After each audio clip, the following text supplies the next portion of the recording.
Hi, Patty from Thronatisca again, and I hope to give you some enjoyment that you can use at home on a hot summer's day.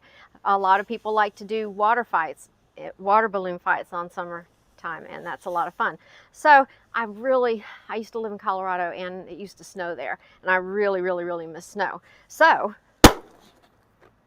haha, I found a way to rectify that. I can get snow in the summertime in my balloon in Georgia. Let me show you how I did it. All you can get this on the internet,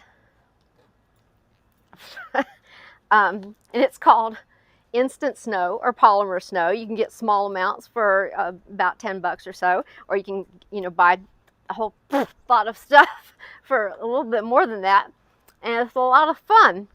But you're going to take one balloon and fill it with polymer snow and put it inside a balloon of water.